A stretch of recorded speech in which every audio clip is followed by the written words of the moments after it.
Meet me on the softer side. Meet me on the softer side. Softer side of your heart. Hi there, and welcome to the Skylight Books author reading series. You can find out about this and all of our other author events at www.skylightbooks.com, where you can also browse our inventory as well as order books online. You can also follow us on Twitter or even be our friend at facebook.com. If you'd like to talk to a real person, we can be reached at 323-660-1175. And don't forget, Skylight Books depends on listeners like you to help support us. So whether you're in our neighborhood or browsing online, buy a book or two to help ensure that we'll be around for a long, long time. Thanks and enjoy. Hello. Thank you for coming. We are thrilled to have everybody here tonight. I just want to thank everybody for coming and supporting independent bookstores and hearing about all the amazing things that they are doing, because these people are truly amazing people. So without really going into details, I'll let Emily do that. She will be moderating. She's one of our managers here at the store. We do events here all the time at Skylight Books, and I'll let you guys just see that online. But we just wanted to say thank you for your support, and thanks to all the wonderful panelists for being here. So I'm going to hand it over, and we'll get started because it's a little late. All right. Thank you, Chris. And we have refreshments over here afterwards for everybody. Yeah, we got refreshments over here. What he has in his hand is an events flyer, so that's how you can find out what else is happening at Skylight for the rest of the month. So I'm Emily. I've been at Skylight for 5 years now, and I've been in books since 2004, which probably makes me one of the younger people in this room and on this panel.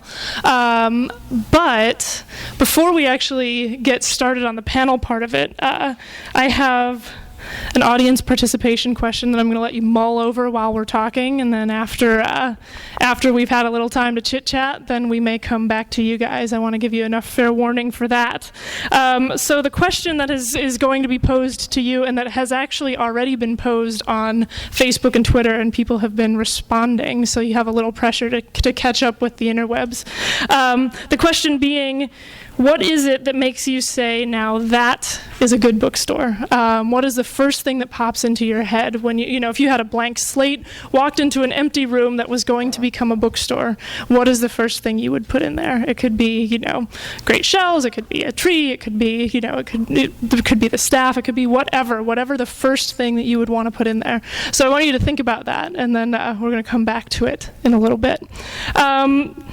And I also wanted to sort of start with a couple of little anecdotes, and both of them sort of center around this month and, in fact, this day and tomorrow. The first, and I think that they sort of illustrate what we hope to accomplish in this panel a bit, talking about the strengths of bookstores.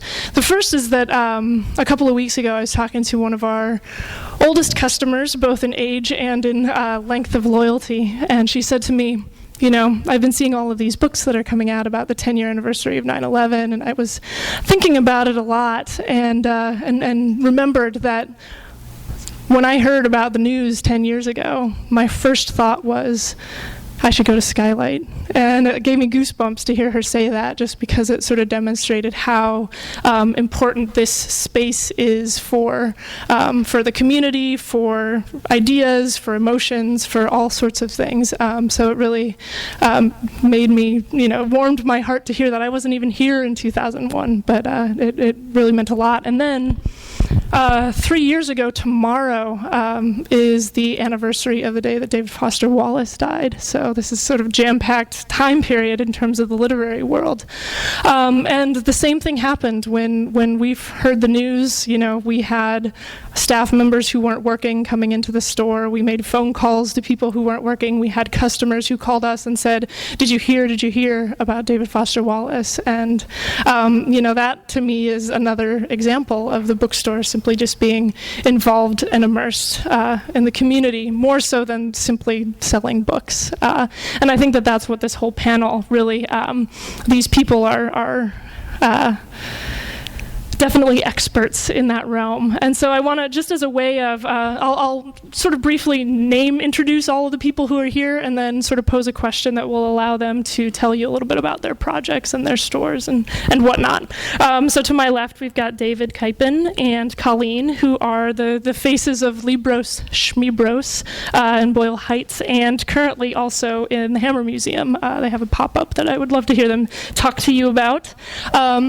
Next to them, we have got Andrew Laties, who's the author of Rebel Bookseller, which is sort of the focal point of this. And how many stores do you have under your belt? 4, 5, 6?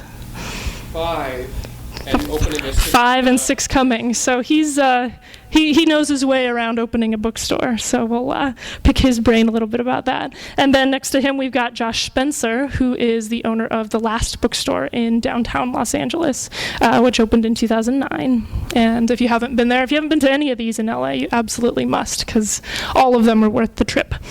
So the question I'm going to pose to you guys as a way of sort of having you introduce yourselves a little bit more is when and where you decided to open your stores. So not only like what was the decision to open the store that you have now? What was the decision of where you decided to do it? How you, got in tune and in touch with the community? That kind of thing. Use that as sort of a springboard to tell us more about what you're doing. So, I think I decided to open Libros Schmibros at the corner of First and Cummings, 2000 East 1st Street, between the Mariachi Plaza and Soto Street Gold Line stations, because there were all these strangers in the middle of where I was living, looking at all my books on my shelves, and I figured the seemly thing to do would be to call it a bookshop and lending library. I had come home from a job with the NEA to liberate my thousands of books from the job before that, which was book critic at the San Francisco Chronicle. I was ferrying books back from a storage unit in Agoura Hills to Boyle Heights, where I had taken it into my head to settle. And then the library down the street, the Benjamin Franklin Branch Library, the first public library in the LA public library system, because that's where the mule car line from downtown used to stop, posted reduced hours. It was going to close Mondays for the first time in its history. So that very Monday it was going to close, July the 19th, I made my deadline to open. And so I did, and people showed up, and they haven't stopped. So I'm deeply, deeply grateful. Hi. I joined David in the effort of Libros Schmibros after he had officially opened it. We met working on a separate project, and I started going down to Libros to continue work on that project and was thrilled with it. I came from a background of 20 years of college and university teaching of English, and what I found at Libros were people loving their books. I mean, I remember one of the first days I was there, there was a teenager with his earbuds in who was curled up reading The Wasteland for 2 hours, and it made a huge impression on me. And I realized that it was a community without particularly any access to books, especially because of the Monday closure of the libraries. And I've spent my life getting books into people's hands. I mean, in one sense, I suppose I've been the biggest book pusher, and I'm going to use that word of all. Saying to my classes, I'm not here to teach, I'm here to proselytize. You're here to fall in love with this literature, and so, go buy this, and this, and we're going to sit down and read it. And here it was happening very organically on the corner of First and Cummings. And it really resonated for me because my family is 3 generations Boyle Heights and Lincoln Heights, and I grew up in Lincoln Heights and was working on a book about the East Side, quite separate from anything collegiate or university-arian, if that's a word, or scholarly. And it was a work of passion. And guess what? There was this wonderful nascent bookshop and library, and so it's been, I'd say, a collaborative effort since. We'll switch microphones now so that we don't stretch the cord too far. My name is Andy Laties, and I have been running the store at the Eric Carle Museum of Picture Book Art since November of 2002. Now, Eric Carle is the author of The Very Hungry Caterpillar and many other children's books. And the Eric Carle Museum is located on the campus of Hampshire College in Amherst, Massachusetts. Now, how I came to be running that store, when I was a teenager, freshman in college, I got involved in children's theater. I was cast as the old green grasshopper in James and the Giant Peach, and subsequently as the humbug in the Phantom Tollbooth. And I became the producer of the Yale Dramat Children's Theater Company.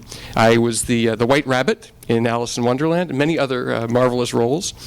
And I continued working with children as a children's theater actor, touring the country with Child's Play Touring Theater, which performs stories and poems written by children.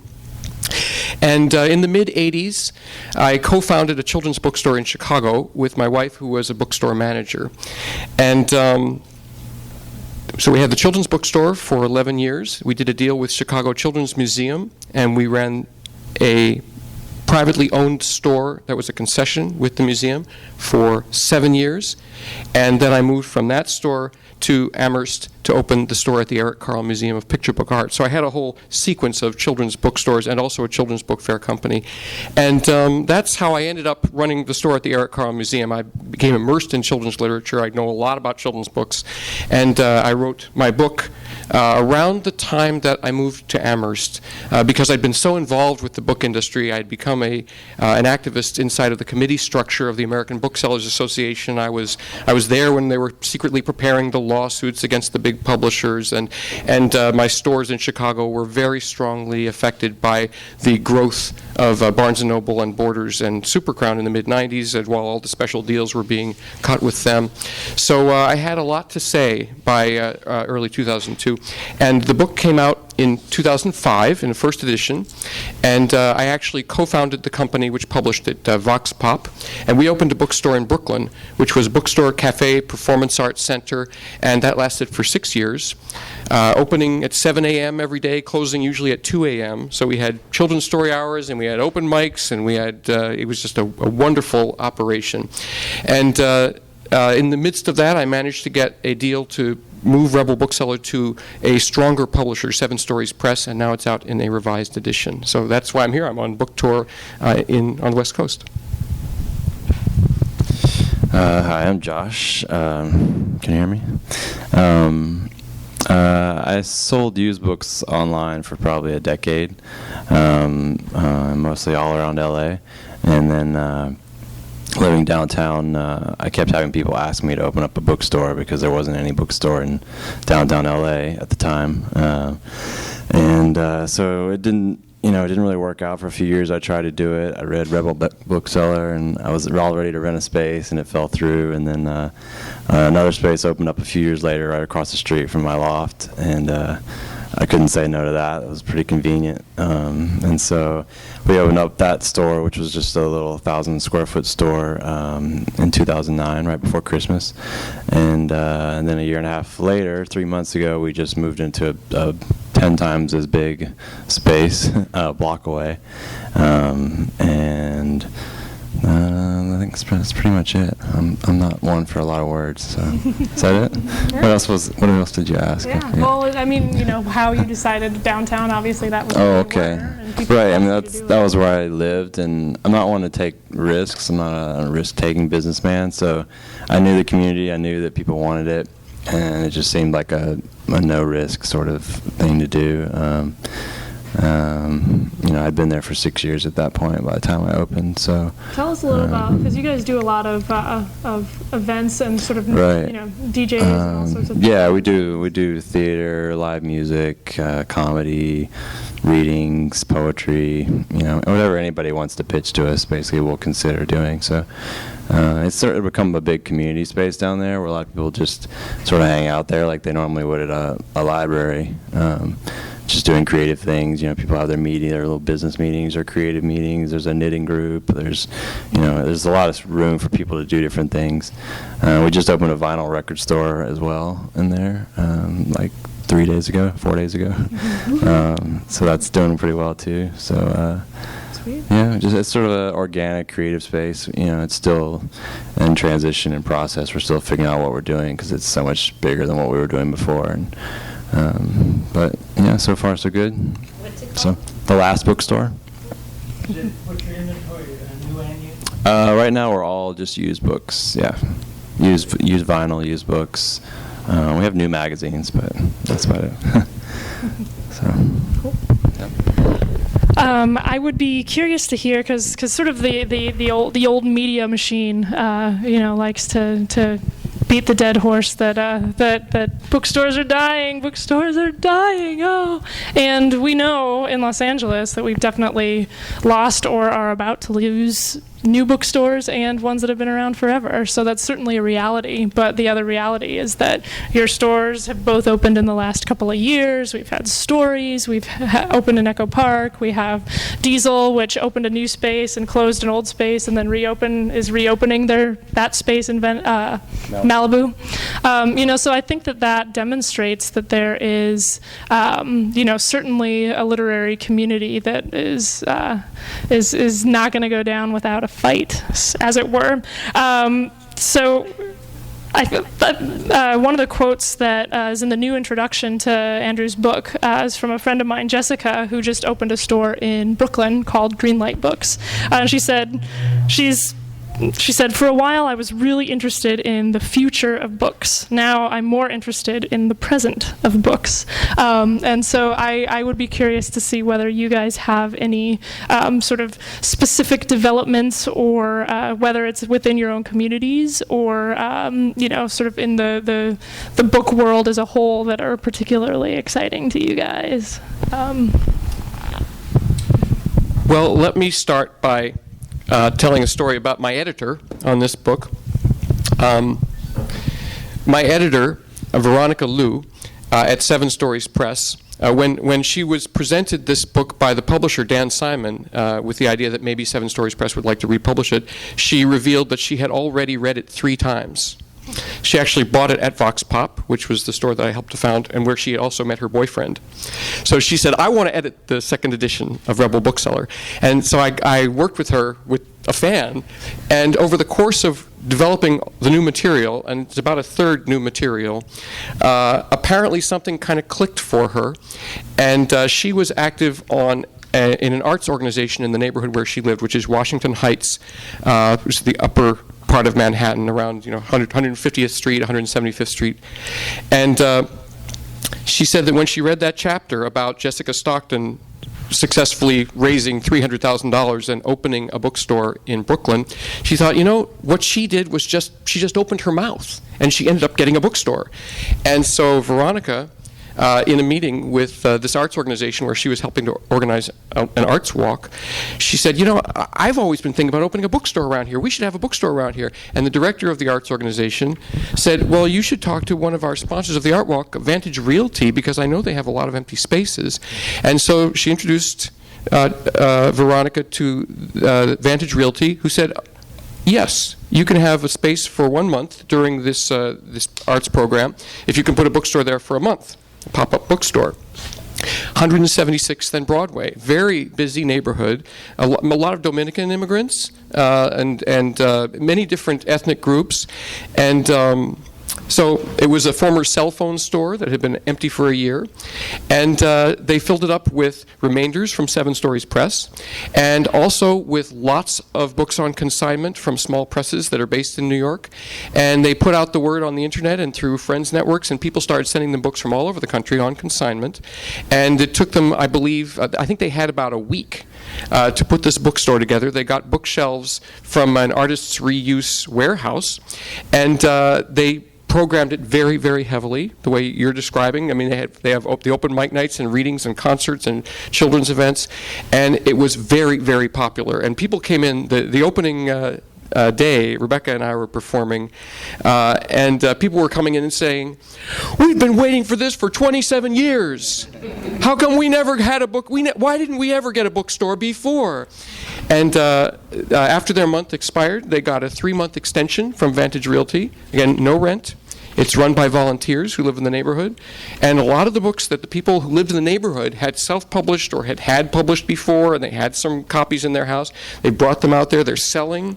And so I think that this is the most exciting thing that I am hearing now is that there are spaces available, and there are landlords that are realizing, better to put something in there, even if it doesn't pay rent, than to have it sit empty.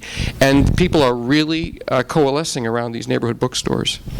Let's hear about it. One thing that gives me hope about book selling is the hopeless economy, because people can't get jobs doing what they're supposed to do anymore. Be a doctor, be a lawyer. They can't afford the student loans, so they're stuck doing what they want to do, which in many cases turns out to be opening bookstores. The cliche used to be, and you probably got a lot of this. In a bookstore, people would go, "Oh man, I always wanted to open a bookstore." And now that used to be me. And now that I've got one, or we have one, the Libro Schmibros cabal has one, people are coming up to me, but they're not saying, "Oh man, I always wanted to open a bookstore." They're saying, "I want to open a bookstore in Highland Park. How do I do it? I want to open a pop-up on Abbot Kinney in Venice. How do I do it?" That gives me a lot of hope. The pop-up, that's kind of a freakish anomaly, but the Hammer Museum noticed us because the artist who lives behind me was doing a project with them, and their director of public engagement said, "Wow, this might drive a little traffic into our lobby at Wilshire and Westwood, which is the heaviest traffic intersection in the city, out on the asphalt, but inside maybe not so much." And I had two really stupid conditions. One was I wasn't going to do it unless we could stay open every minute in Boyle Heights that we were going to be in Westwood for those 6 weeks. And the other was they wanted me to do events, and I said, great, but I want to do as many events in Boyle Heights as we do in Westwood. And like idiots, they went for it, and I just ran before they could change their minds, and we've managed to put on a couple of good ones, and there's many more to come, and I'm going to festoon your front counter with calendars in hopes that some of you turn out, because the West Side is not as far or as superficial as you think it is. All right, there's hope on the West Side. A little LA politics for you.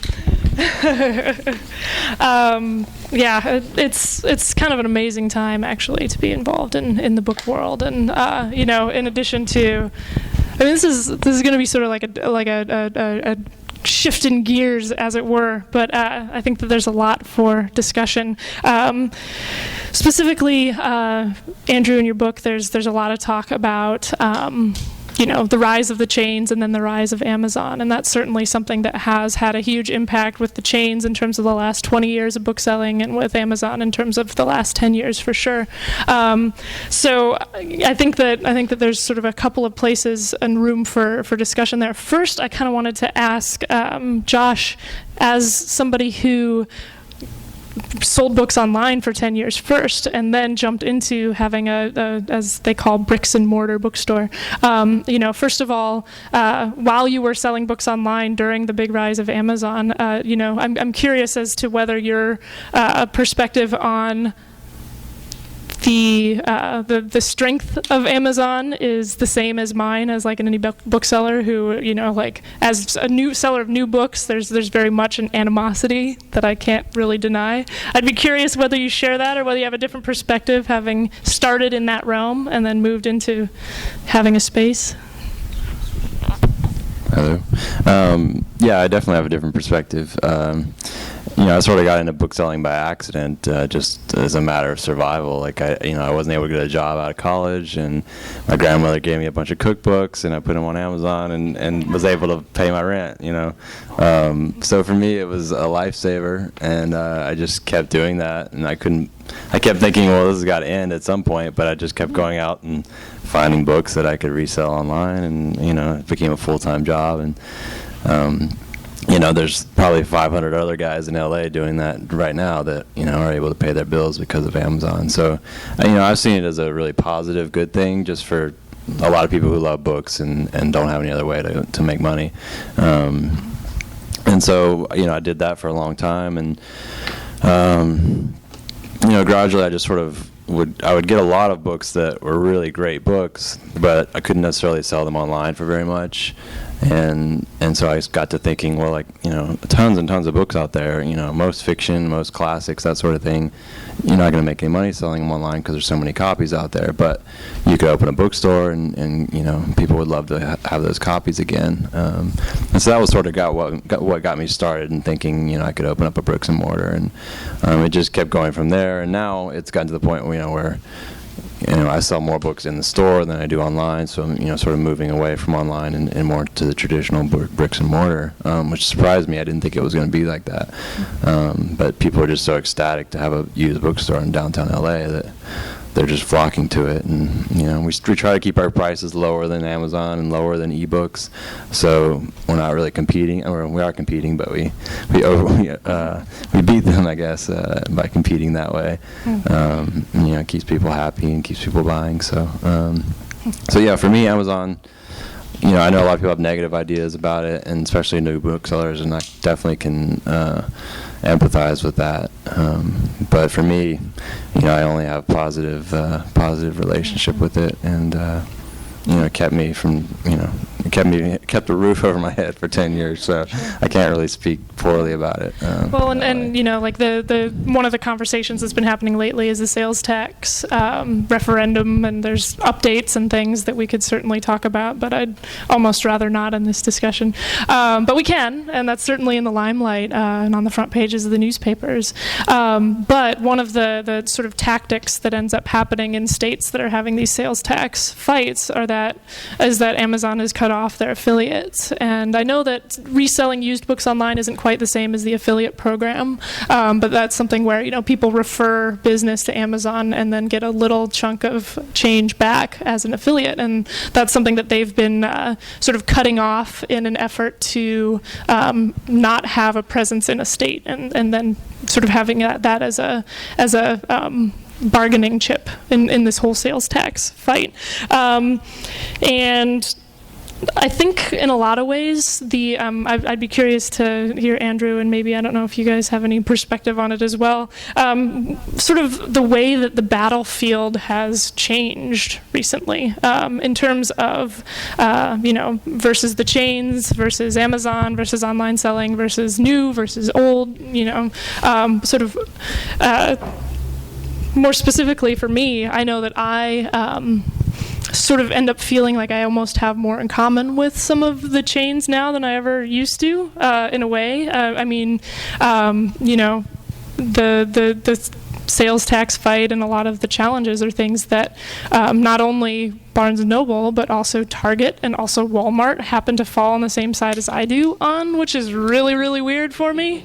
All of a sudden they also are in support of these sales tax referendums that are requiring or attempting to require Amazon to collect sales tax. And that feels very strange to me, to be on the same side when I'm so used to being adversarial. And so I'm wondering whether, the battleground has shifted. I don't ever like to talk about enemies per se, but what are the most significant challenges, and who are our potential allies? I don't know. Well, one of the things that I try to do in Rebel Bookseller is provide a historical perspective about the book industry, which is interesting because a lot of people aren't aware there is a history to the book industry, and of course, the book industry has been around for thousands of years, and so that there's what happened in the Roman era, and I don't talk about that in my book, but certainly what happened in the last 40 years, I'm very interested in what the larger patterns have been. And what you just described is it's so fascinating and so delightful to see the emergence of new bricks and mortar used bookstores in a marketplace where so many used bookstores were wiped out by Amazon, because that has created a ground in which you can open a used bookstore. Back in the 90s, the used booksellers generally were using websites like BiblioFind. Now, I had friends in Chicago who were doing extremely well selling used books on BiblioFind. BiblioFind charged 3%. They took 3% when you sold a book. Well, Amazon bought Bibliofind in the late 90s and initially pledged to the thousands of used booksellers who were using Bibliofind that they were going to maintain 3% as what they took. But they raised their percentage over and over to 15%. And so when you enter a world in which the player that is your partner is taking 15%, you don't necessarily question that. Although I think that A Libris takes less. They take more like 8%, don't they? So the and this is the thing, is that that once the world has changed, people who enter the field take that as a given. Now, at the moment, for many years, the online companies like Amazon had a sales tax exemption that was, in some ways, it was a de facto exemption. It meant that no one was fighting against them, because in the U.S. Congress there was this idea that the online economy had to be nurtured. This was where the future of the American economic growth was going to be. You remember this in the 90s. There was all this talk about how we were in the information revolution, and now the economy was going to just expand and expand. The Clinton years, the rules of the economy had just changed forever, and we were into an expansion that was going to go on forever. This was the internet bubble, of course. During that time frame, the idea that there would be no sales tax was designed to nurture the growth of online internet business so that we could enter this world of infinite expansion. And now things have really changed. People really understand. And Amazon, of course, is much, much larger. Amazon controls a quarter of the trade book business right now. Amazon is a company that does half of its business is non-book items, and half of its business is books. So Amazon is now understood to be, very, very large, and to have plenty of money, and they don't need to be nurtured anymore in the way that they maybe needed to be nurtured 10 years ago. And so a lot of people's opinions have shifted, and that's why there are, 6 states that have passed laws that say Amazon has to collect sales tax.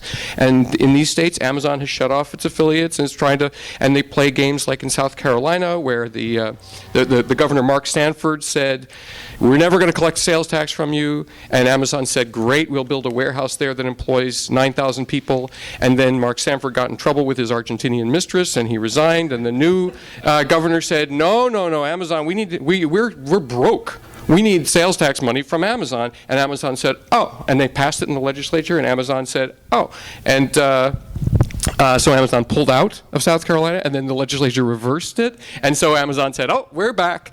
Did you want to talk about that? I'm just curious. Amazon probably gets part of all the breaks it gets because they have one or more lobbyists in state houses and in Washington pushing for it.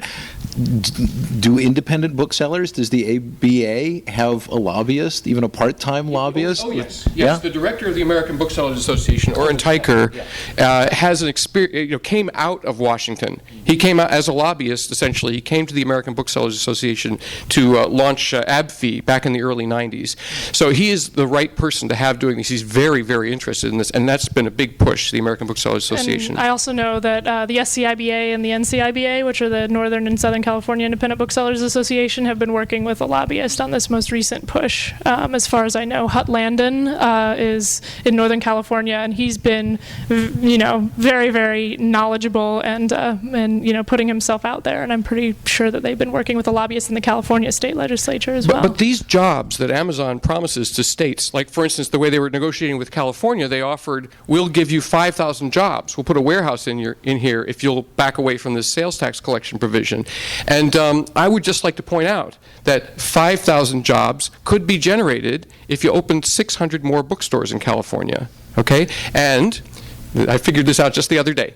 Okay, to open 600, if you took the $200 million that Amazon owes in sales tax from last year that they will not collect, that $200 million could be used to capitalize bookstores that did about $600 million a year in business. It would essentially triple the number of bookstores in California and bring it back to 1991 levels. And it would produce 5,000 jobs. And the jobs that it produced would not be picking and packing in a gigantic Amazon warehouse. It would be working in bookstores like this that would be scattered all over the country, all over the state. So it is not a good offer to take Amazon up on this gigantic warehouse that they're saying they'll, $8 an hour, 5,000 jobs, wow, working the assembly line. So, no, I think that a lot of people understand now that Amazon behaves like a bully. You know, they've got this reputation, and it's not like when you started working with them, most people didn't think that. Now people are kind of confused about their behavior, I think. Well, My opinion. and another trend that confuses me, but that I have, sort of conflicting feelings on, has to do with ebooks and digital reading. And whenever anyone comes into the store and asks me about e-readers and what it is that they, how can I support you guys and still read on my Kindle? And I say, you said the bad word K. There are a lot of e-readers that you can use that you can support us through, and that you can purchase ebooks through our website. But so I have a friend, Jen, who works at a bookstore in Brooklyn, who wrote a column and did a bunch of research on buying an e-reader and posted it. And, essentially, the usability, the functionality, the ways that you actually make your purchase. She came down and said, in my opinion, and I trust her opinion, she said the Nook is the best product out there, the color Nook, the whatever. And so, I find myself willing to recommend a product that is a Barnes & Noble product, but as a way of, getting an e-reader that is user-friendly and that you can get your content through Skylight if you choose to. So it's, that's kind of an interesting set of alliances and recommendations where, somebody who I trust has tried a lot of things out. It's not dissimilar from my coworkers who have read books that they highly recommend, and I say, oh, well, I haven't read it, but Chris loved it. I haven't bought a Nook, but my friend Jen loved it, and you can get it from Barnes & Noble, and you can use it to buy your content from us. So that's another way that the landscape is kind of shifting, is that I'm totally willing to do that, and it doesn't feel weird to me. I want to address this to Josh and David. Have you thought about becoming an ebook seller? Well, no, wait a minute. As used bookstore owners, have you thought about after that? You know what I mean? Oh, sure. Have you thought about offering that to your customers? So the question was, as used bookstore owners, have you thought about offering ebooks to your customers in some way? I haven't at all. I kind of have a different perspective on ebooks where, I'm as much into music as I am into books, and I've sort of seen the complete destruction of CDs the last few years through MP3s. And I tend to think that the sort of idea that, you can distribute ebooks through bookstores and it'll help you make money and still keep you alive, I sort of think that's just a transitional thing that you might work for a few years, but in time it's gonna completely flip the other way, where it's gonna be all ebooks. I'm kind of I don't know. I've just seen what happened to music, and I think it's gonna go the exact same way with books. And I think books will always be around. They've been around for thousands of years, so I don't think they're just going to disappear. But it's going to become much more of a sort of a collector's market, sort of a vinyl record sort of market, where it's people who really appreciate the artifact and the ritual of flipping through pages, and people who really appreciate the aesthetic appeal of books and not just the content. So, that's just my own personal opinion. I hope I'm wrong. So I don't really have any interest in selling ebooks, because to me it's a completely different product. It's something completely different than a book. It's got the same words, and it's got, the intellectual component, but the other half of it's completely missing, so it doesn't really interest me in any way. I guess the aesthetic appeal of books is a big thing to me. So, yeah, that's my take on it. I completely agree about the aesthetic appeal of books. It's tremendously important, and I think that that's part of what fuels us as a place to acquire used books, because some of them are made to an entirely different standard, and that's a very important feature to a lot of the people who patronize us. One thing I would add about Libros Schmibros is we're really quite unique sitting up here, and I don't know if I can say this loudly enough. We're not a bookstore, really. We are not owners. We are directors. David is founder of a nonprofit. Part of our mission is a mission around literacy, which is getting good books into people's hands. But in some senses, even in the sales tax debate, we're exempt. That's the honest truth. That doesn't mean we don't have passionate feelings about it, and you can guess what they are. But it's coming from a slightly different philosophy and perspective. And if I can outline a couple points of it, it's like this: we're in a neighborhood that's a technology desert, so ebooks wouldn't be immediately viable for our local patrons. And in this brief experience we have of franchise, our temporary setting, I hesitate to say pop-up at the Hammer because that seems to imply it was tiny and quick and easy to do, none of which would be true. I say installation, and then I feel the meaning of it. But in this experience of having two stores, sure, there's a potentially a growing Libros patronage that would have the affluence for an e-reader. I don't know how that would work with our non-for-profit business model. I imagine in some landscape it would, but I think it's never been our first impulse. I think what we love is actually getting the books and then passing them on, and we each have our own area of grabbiness around what comes our way and what we covet and want to sort of tuck under the counter if we possibly can. But I would say that in the first instance, the answer is probably no for right now. Yeah, but David wants to say something. Wendy, were you asking about whether we want to be sellers of ebooks or e-sellers of books?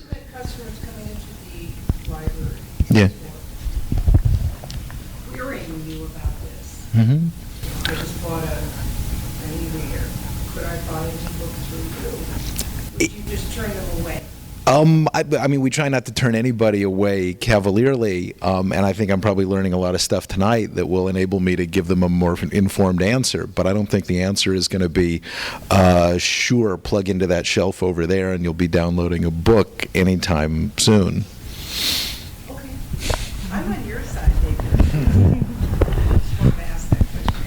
I think that another thing that sort of comes out in this whole discussion with all of us sort of sitting up here is that really the huge benefit that all of us have is the passion that we infuse behind whatever project it is that we're working in. That's something that thus far, maybe in comments on blogs I've encountered, but for the most part, in terms of a recommendation, there's very little that compares to sitting down or being in the same room with somebody who's really, really excited about a book. Like for example, there's a book that came out a couple weeks ago called The Art of Fielding that I read early and was really excited for and was telling customers about months before it was even available. I had one customer who came back and said, "What was that book you were telling me about? Is it available yet?" And I was like, "No, but come on back," and being excited is something that is actually really good for business model.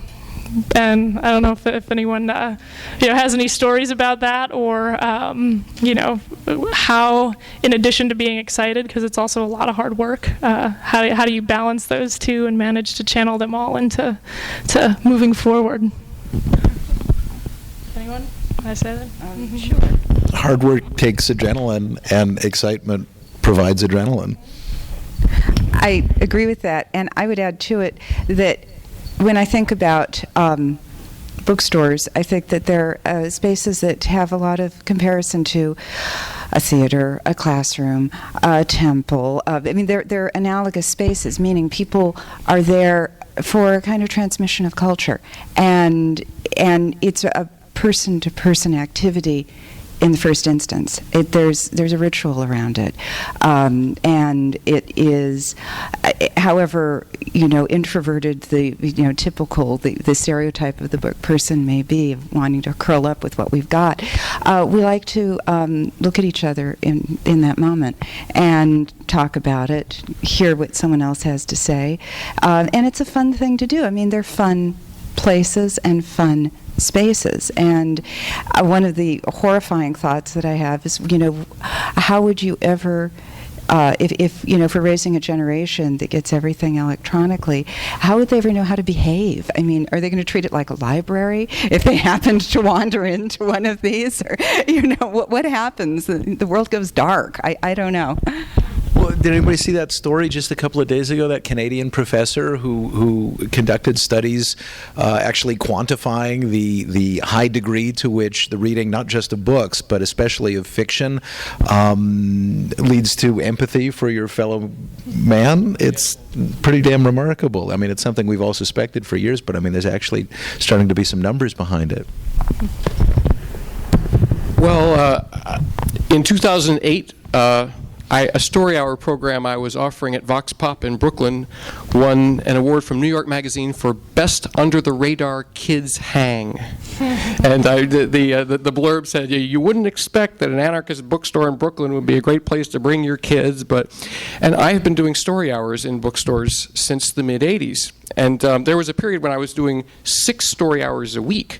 And my story hours were well attended. I'm a children's theater actor, and that is a way that you generate excitement among young people about bookstores. And last week, a young woman walked into my store at the Eric Carle Museum and introduced herself. She said that she had been coming to my story hours in the 80s, and she had actually was attending Hampshire College, and she wanted to thank me for for my bookstore and for our programs, and that's such a wonderful experience to meet her, and she's there, she's all self-possessed and grown up, and I was just buzzing. That's the best thing. It would seem that although there are some commonalities with all your experiences, but you, like you say, a big thrust is the literature, or the literacy aspect of it. You want to keep the roof over your head, so you're more perhaps thinking about the commerce aspect, and you. Some of the events, I mean, like Amazon, they want to make a buck. I've never seen them do an event. I've never seen, And right, if you recall, when they started out in business, they were the biggest bookstore in the known universe, but now they don't even really concentrate on books. I think it's Kindle is their big thing, and they're probably the biggest electronic online retailer in the known universe, but if it wasn't making them a buck, I don't think they'd even be involved in it. Amazon billed itself as Earth's biggest bookstore. They never billed themselves as Earth's fastest bookstore. I remember when they first started to rise, I actually Googled around, the internet is good for some things, and found Earth's fastest bookstore. It's called Chenab, and I think it's somewhere in India or nearby, because that's what I wanted to be. I wanted to get a decommissioned bookmobile and bring books to people immediately when they wanted them. And even today, when I was hanging out at Libros on a day we were, ostensibly closed, somebody called up. Really do have to get my own personal phone to stop ringing when people want books, but I haven't gotten around to that yet. And this woman in East LA really needed a copy of Catcher in the Rye. And so I hung around longer than I planned to. And when I finally had to leave and she hadn't shown up yet, I just sort of, we're blessed and cursed with a rather tall gap between the bottom of our door and the sidewalk, which when it rains really heavily is not an advantage. But today was great. I just sort of left a copy of Catcher in the Rye broken out, and I'll get back and it'll be gone, and I won't know if it was her or somebody else, or maybe one of you for all I know. But near as I can tell, when last I left it, it was certainly still there. You're no phony. Well, what do you guys, if there's anything else, anyone else on the panel have anything they want to be sure to fit in before we jump into maybe some questions from the audience, and the question that we posed at the beginning, which you guys aren't off the hook on yet for? Anyone else on the panel? Oh, all right, let's open it up. First, I just want to say that point about the instant gratification part is really true for me, which is that, I'm in here today, sort of accidentally at this discussion because I had a book and I didn't want to order it online and wait for it to get delivered or pay extra for it to, I wanted to come in and find it right now because I was thinking about it and I didn't think I was going to, which I'm sure is maybe something obvious that lots of people talk about with the bookstores, but just since you were noting it, it's a really big deal. And but the question I had was just, has there been a change at all from the bankruptcy of like Borders, or the fact that these, and I came in a little late, so I might have missed this if it was already discussed, but how these, the chain bookstores are not doing well, and so I know that there's still this sort of unfair competition with Amazon, but is there an uptick from the fact that there's fewer and fewer of those stores available? Well, I'd like to answer this because my book actually was released on July 19th, which was the date that Borders announced that they were going to liquidate. So I have pointed out to people that they saw my book come out and it scared them and they folded.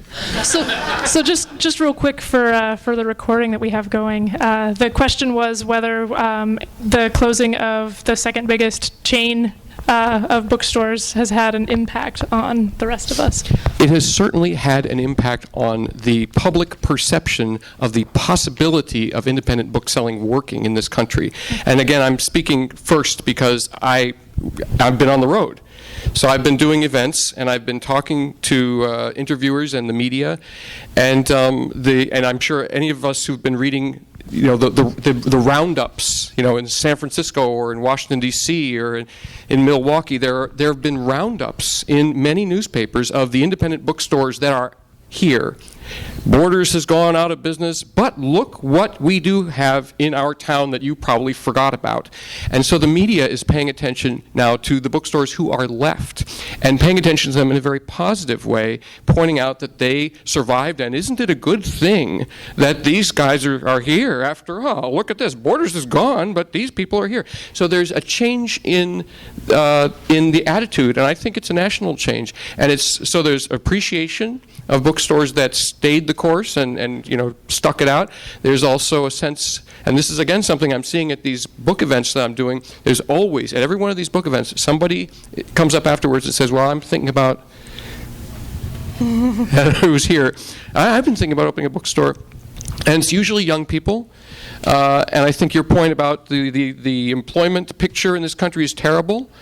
Why not take a risk? You said that opening a bookstore had no risk.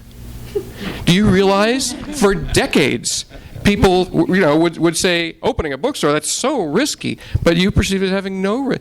So I think that it really has changed. And of course Barnes & Noble also has cut back their shelf space for books very dramatically. Now they're selling games and puzzles and all the kinds of other sidelines. And on their analysts, in the investor call that they did last week, they pointed out that, toys and games sales are up.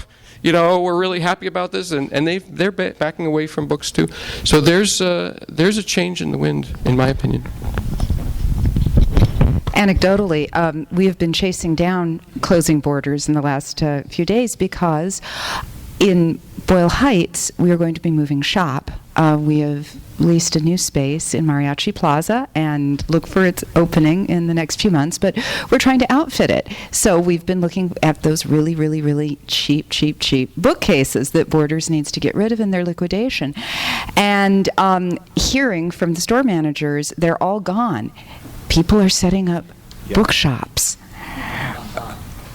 It's wonderful. And by the way, if you know of a Borders that has some viable shelf, not the electric kind, we need the plain kind, please give us a call. Let us know. Yeah, this is a moment of tremendous opportunity for independent bookselling around the country. The only analogy I can think of for it is, if anybody remembers, in 1972, I think it was, when Kerkorian bought MGM and sold off their entire archive. Basically, they emptied the vaults and they had a great big garage sale on Washington Boulevard, and there are still movie memorabilia concerns around the country that are making hay out of what came out of those file folders. And I think that's exactly what's happening right now. People are picking the bones of Borders, and they're going to be opening their own shops, and I say good luck and Godspeed to them, and if anybody wants one, I've got the perfect name for a new store. I mean, well, Libros Schmibros is kind of a cool name too, I guess, but brick and mortar books. B&M? for us, we had a couple of Borders shops that closed that weren't too far from here, and I was sort of trying to pay attention right afterwards to see whether or not we all of a sudden had a whole bunch more people in the store, and I was kind of surprised actually because I didn't notice an immediate change.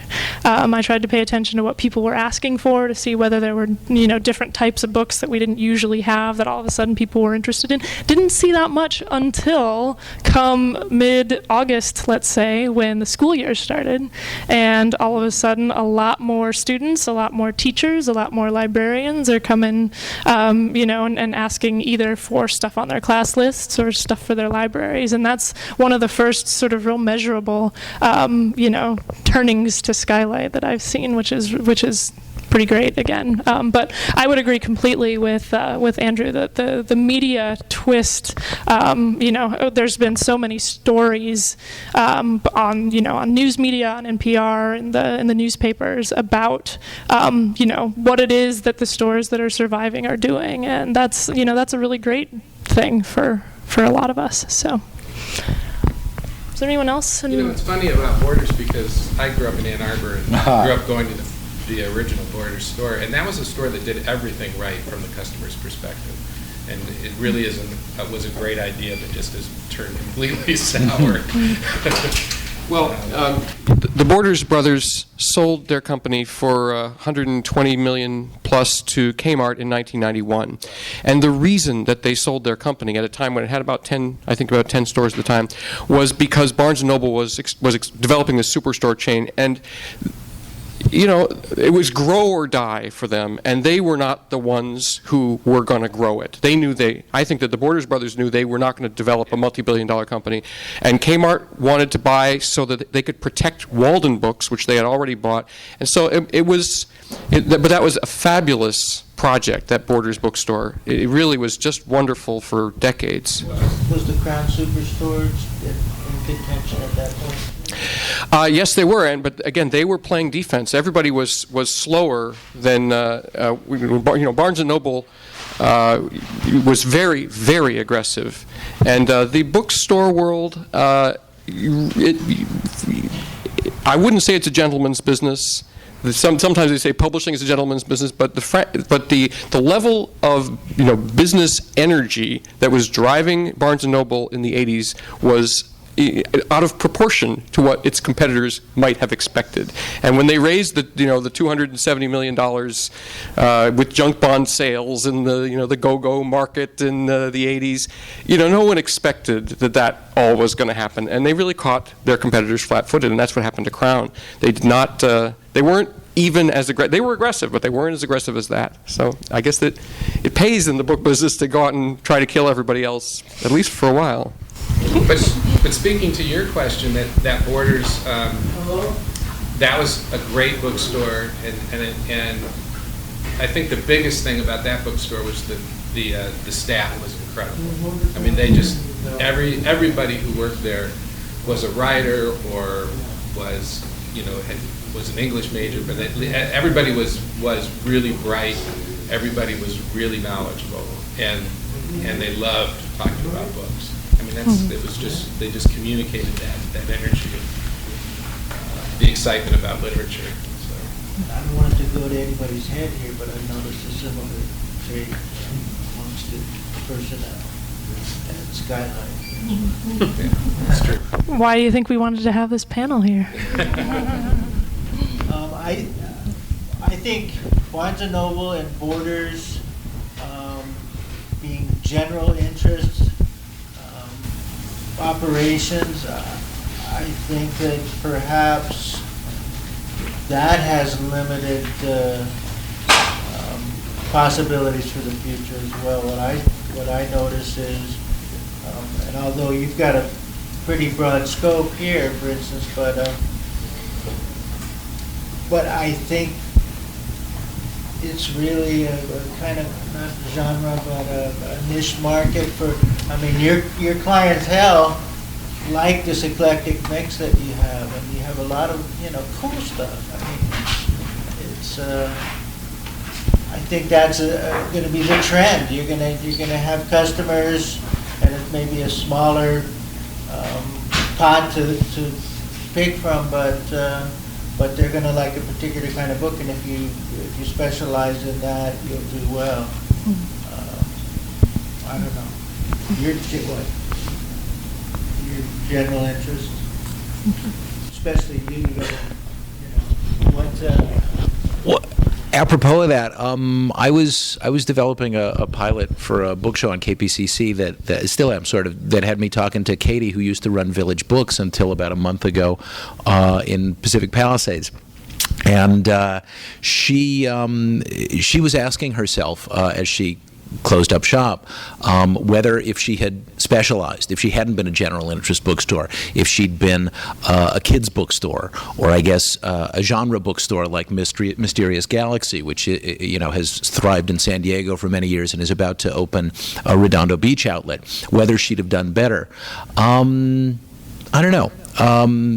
We specialize in good books. When people come in, and of course the first thing you ask them, I mean, I'd be curious to know the first thing you ask them, but for us it's always some variation on, what do you like to read? And they, half of them say everything. And my answer is usually, well, that's our specialty.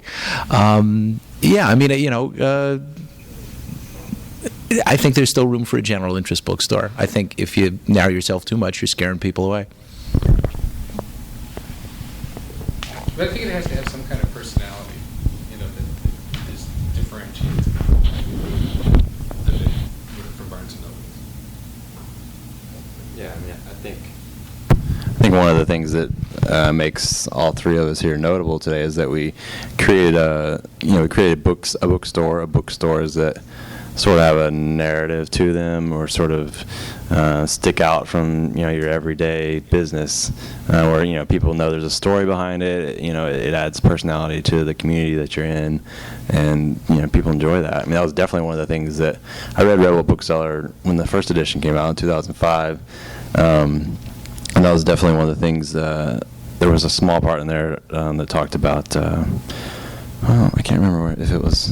I can't remember, but anyways, something I took from the book, which may or may not actually be in there, but was the idea of creating an experience for people. That's going to take them out of their mundane, everyday life. You create something that it's not just a store they go in and buy a commodity, but it's a place where they can go in and enter into another storyline that's happening, and it excites people's imagination, and they get to meet other people who are partaking in the same story.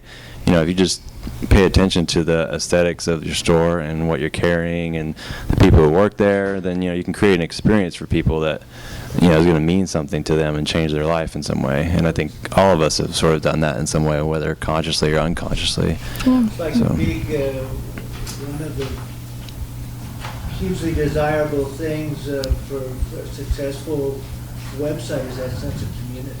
Mm-hmm. You're building a community. Well, and the telling of good stories, whether it's in a book or through people or face to face or however it is, I like that sort of people like becoming involved in that narrative. This bookstore, many of you may know and some of you may not, was a bookstore before it was Skylight called Chatterton's, and a lot of customers come in here and were customers of Chatterton's when it was here up and through I think it was about 1994, and then continue to come to Skylight, and being part of that even longer narrative than the name Skylight is like a really important thing in terms of the community. And the community has changed so much since then from what I hear, and people are still really thrilled to be, on that pathway moving forward. So I think telling stories is something that we're all going to keep doing for sure.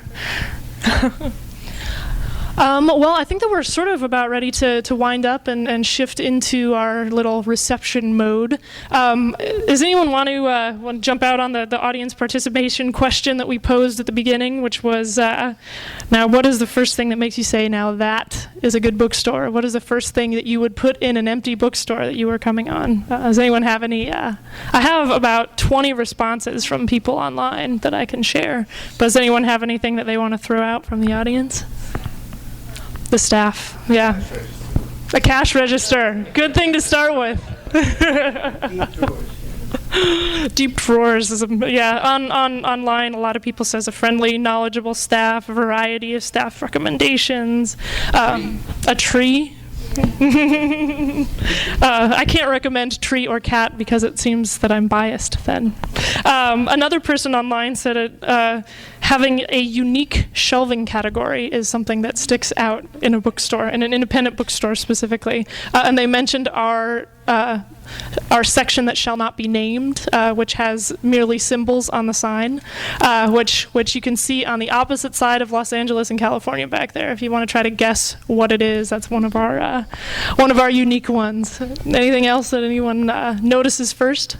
Speaking to the idea of a bookstore having a unique personality, and we've been going from bookstore to bookstore because I'm touring with Andy, and I love it that every bookstore we go to, even though they're indies and they're the kind of store that would carry Andy's book in the first place, they all have some wonderful books in there that I haven't seen in any of the others. And in chain store, often there's the same books everywhere. Every time you go into the store, they have the same books up front, the same things they're emphasizing. But in indie store, you can always find something unique and wonderful that is a wonderful book that you wouldn't have found online. You just wouldn't have occurred to you.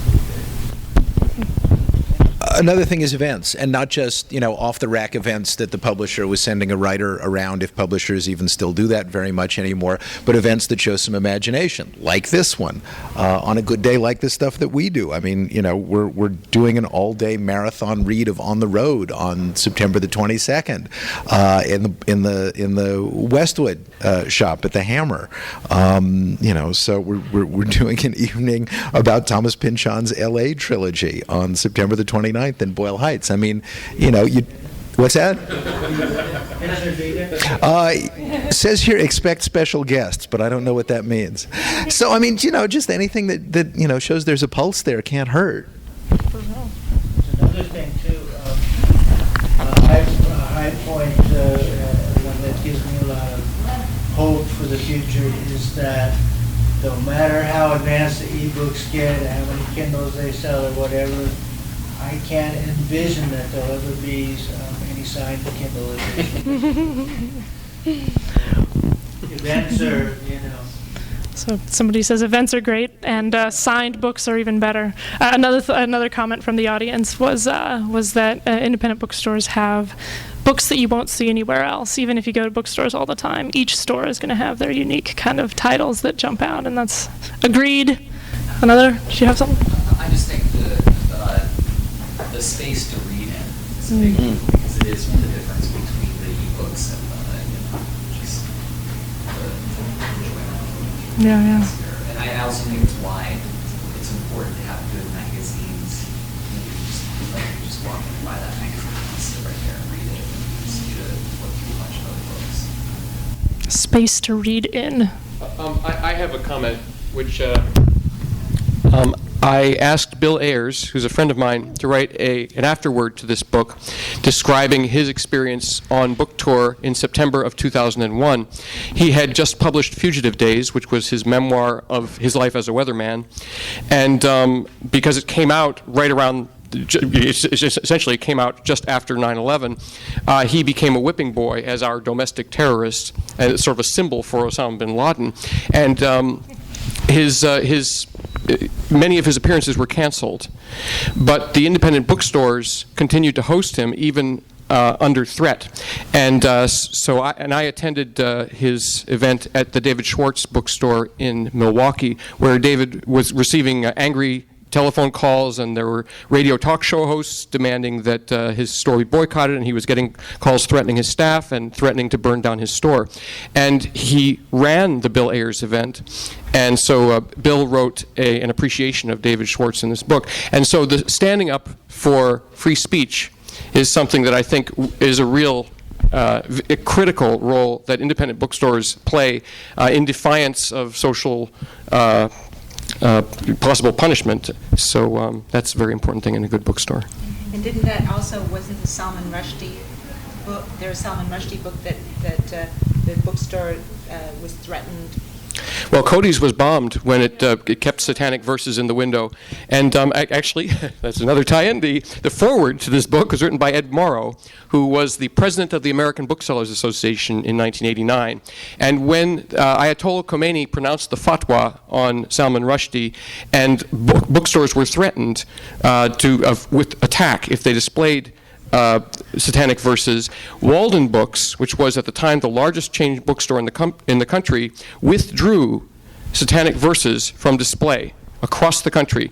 But independent bookstores did not. Almost universally, they put it into the window. And Cody's was bombed, and Crocs and Brentano's in Chicago was bombed, and Ed Morrow, who was the president of the association, was on the McNeil-Lehrer News Hour the night of the Cody's bombing, I think, to sort of say, he said, independent booksellers are an independent lot.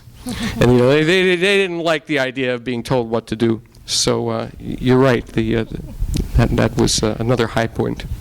Well, and that actually links them to sort of end with a quote. I think it's from somewhere in your book. I just finished it. It's all blurring together. It's somewhere there. But we all focus on the independent nature of all of us independent booksellers, and each having our own personality and all of that. But you threw out the word interdependent as well, and I think that's something that like we can all be on a panel. We all have very different stores. We different models of selling books and all of that. But there's always been sort of an interconnectedness that is inspiring, and just goes to show that being interdependent is almost as important as being independent. So. I got my first taste of that the other night. Josh's bookstore is now the last bookstore downtown because Metropolis is closing at the end of the month. But having done a book event, the first book event ever at Metropolis 7 years ago, Julie there and I decided I could be the last one too. Only we were afraid they weren't going to have enough copies of my WPA Guide to LA for an event that I was doing there last Sunday. So I came here. And Skylight had 5 copies of the book, and I was ready to buy them, but they said, "Well, just borrow them, and bring them back if they don't sell, or reimburse us if they do." And I can't describe to you how that felt to me, because as a loyal customer of Skylight for many years, as a customer of bookstores in Los Angeles, both extant and extinct, all my life, as the founder of a shop with its second branch in Westwood that has a beautiful mural now of a blow-up of a map of LA bookstores past and present on one wall during our events, with bookmarks denoting the locations of many of them.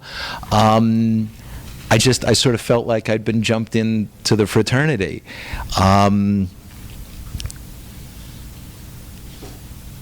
It's really all one store. We're just branches.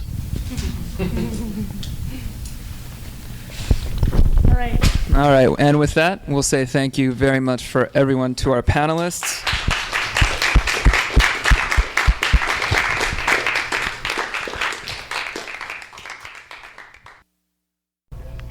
You've been listening to the Skylight Books Author Reading Series. Don't forget that you can check out this and all of our other great podcasts at www.skylightbooks.com. Today's music was provided by Fragile Gang. You can check them out at MySpace, Facebook, and the iTunes Music Store. Thanks for stopping by, and we hope to see you soon.